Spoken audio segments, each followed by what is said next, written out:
सत श्री अकाल जी, नमस्कार, आदाब, वाहिगुरु जी का खालसा, वाहिगुरु जी की फतेह। यहाँ पर मैं फतेहगढ़ साहब में हूँ और फतेहगढ़ साहब में सारी दुनिया के जो लोग हैं, चाहे वो सिख हैं, हिंदू हैं, मुसलमान हैं, ईसाई हैं, जैनी हैं, बोधी हैं, वो एकत्र हो रहे हैं। वो यहाँ पर इकट्ठे हो रहे हैं क्योंकि शोक सभा जो होती है,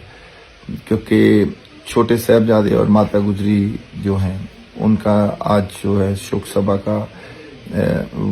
वही दिन चल रहे हैं। और मैं हिंदी में इसलिए बोल रहा हूँ कि मैं कुछ संतों का, कुछ कारोबारी लोगों का, कुछ मित्र प्यारों का, कुछ विद्वानों का धन्यवाद करना चाहता हूँ जो पंजाब से बाहर बैठे हुए हैं,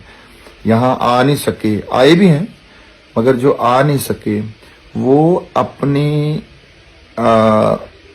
बोलवानी के साथ, अपनी बात के साथ, सोशल मीडिया के थ्रू या जिधर जिधर भी उनके पास प्लेटफॉर्म है, वो लोगों को अवेयर कर रहे हैं गुरु साहब की कुर्बानी के बारे में। क्योंकि मुझे लगता है कि हम भी कई बार इतनी बड़ी बात नहीं करते, इतनी अवेयरनेस नहीं फैलाते जो जितनी बाहर के लोग जो हैं, जिन्होंने गुरु साहब के बारे में पढ़ा है, गुरु साहब के बारे में जानते हैं, गुरु साहब की बानी को पढ़ते हैं, गुरु साहब की जीवनी को पढ़ते हैं, इन किरदारों को पढ़ते हैं, तो वो अवेयरनेस फैला रहे हैं। उनका मैं धन्यवाद करता हूँ, बहुत बहुत मेहरबानी है। और दूसरी बात यह है कि ये अवेयरनेस हमें भी, साडे पंजाब नूं भी अवेयरनेस जिहड़ी है लोगों तक पहुंचानी चाहिए, खास करके अपने बच्चों तक। आज शाम नूं,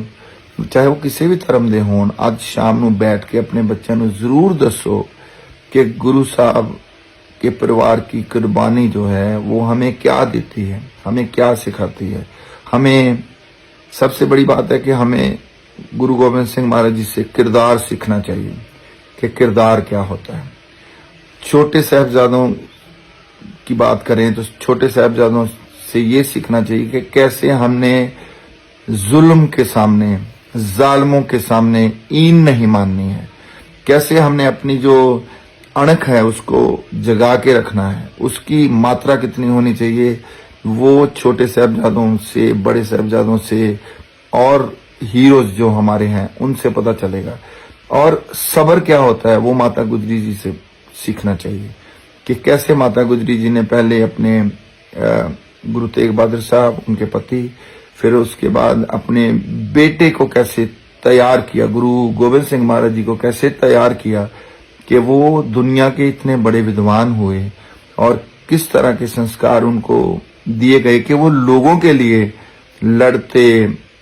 लोगों को समझाते हुए, लोगों के लिए बलिदान देते हुए इस दुनिया से चले गए। और अपना पूरा परिवार, हम लोग ऐसे हैं कि हम अपने परिवार के बारे में सोचते हैं। दुनिया का हर जो हीरो है, हर लीडर है,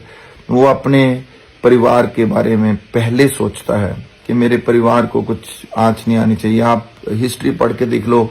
कि जितनी भी शहीदियां हुई हैं सब लोगों ने अपने परिवार बचाए हैं पहले। मगर गुरु गोबिंद सिंह महाराज जी एक ऐसे किरदार थे जिन्होंने अपने परिवार को पहले कुर्बान किया। बड़े साहबजादों की आप मिसाल ले लो, फिर उसके बाद छोटे साहबजादों की मिसाल ले लो, उसके बाद की बात कर लो कि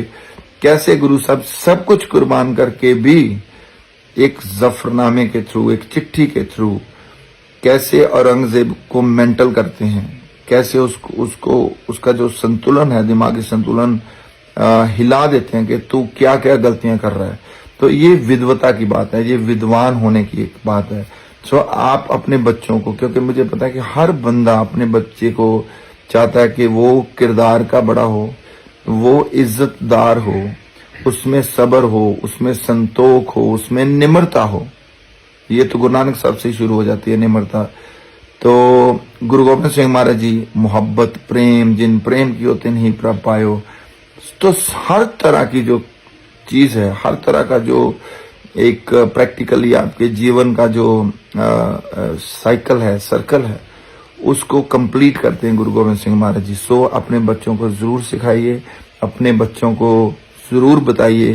कि ये कुर्बानियां जो हैं हमें क्या सिखा के जाती हैं, हमें किस तरह के रेफरेंस दे के जाती हैं कि हम दुनिया में सिर ऊंचा करके, अपनी दस्तार की इज्जत रख के, अपने किरदार की इज्जत रख के जी सकते हैं। वाहिगुरु जी का खालसा, वाहिगुरु जी की फतेह।